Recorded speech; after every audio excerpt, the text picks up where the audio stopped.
je veux vous parler de ceux qui décrochent parce qu'ils ne peuvent plus continuer à supporter l'école, parce qu'ils sont malheureux, soit qu'ils sont rejetés, soit qu'ils échouent, soit qu'ils sont dévalorisés.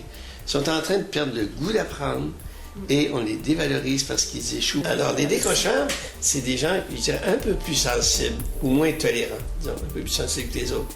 C'est-à-dire qu'ils ont pas ils perdent le goût d'apprendre qu'ils avaient en arrivant.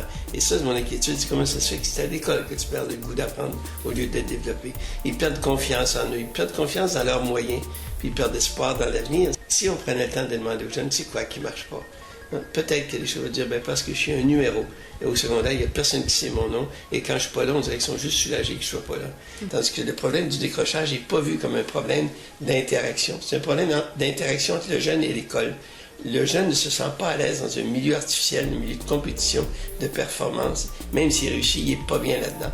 Et c'est ça qu'il faudrait comprendre. Ce qui est surprenant, c'est pas le taux de décrochage, c'est le fait qu'ils se maintiennent depuis 30, 40 ans au moins.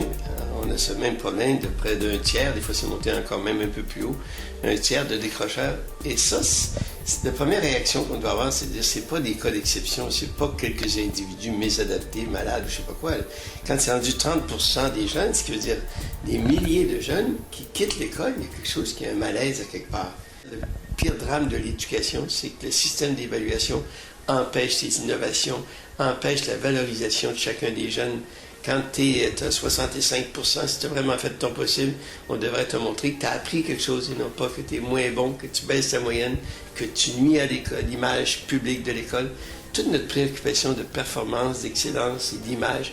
Au fond, ce qu'il faut proposer, pas seulement pour les décrocheurs, mais pour l'ensemble des jeunes, c'est une école qui redevient éducante. Une école qui t'éduque, une école qui te prépare à vivre, qui t'aide à mieux vivre, et non pas simplement une école où tu apprends en vitesse, en compétition, tout ça pour dépasser les autres, puis avoir un travail. Le qui s'instruit s'enrichit. Ça doit être qui s'instruit, qui s'éduque, se développe. Alors, refaire de l'école, pour l'ensemble des jeunes, un milieu de vie et de croissance.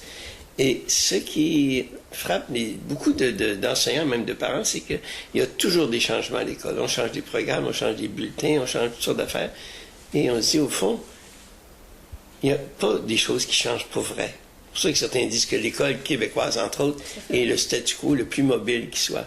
Ça change toujours, mais il n'y a rien qui change vraiment. La société actuelle est en train de changer et il est urgent qu'elle change. Et l'école doit non seulement s'adapter à une école qui change, elle doit précéder et préparer le changement, c'est-à-dire qu'elle doit contribuer, c'est la vision de l'UNESCO, l'école doit contribuer à créer une société plus humaine. Donc elle doit contribuer à transformer la société. C'est un droit de chaque enfant, on devrait respecter ça à l'école. Chaque enfant a le droit, un droit fondamental de réussir, c'est-à-dire de vivre à l'école des expériences positives d'apprentissage, de succès, de valorisation. Pas 80% qui ont l'impression qu'ils échouent. Et c'est ça le défi des enseignants. Comment permettre à chaque enfant de réussir, de se développer et d'évaluer des progrès et dire aux parents, nos bulletins à l'avenir, nos rencontres, ça va être pour parler des progrès de l'enfant, de l'aide qu'on peut apporter, mais les progrès qu'il fait, pas la note. 72, ça peut être magnifique pour un enfant qui est moins doué ou qui est de langue étrangère ou qui n'est pas doué pour cet apprentissage par la transmission verbale. Les décrocheurs doivent devenir pour nous, non pas des cas problèmes, mais des ressources éducatives.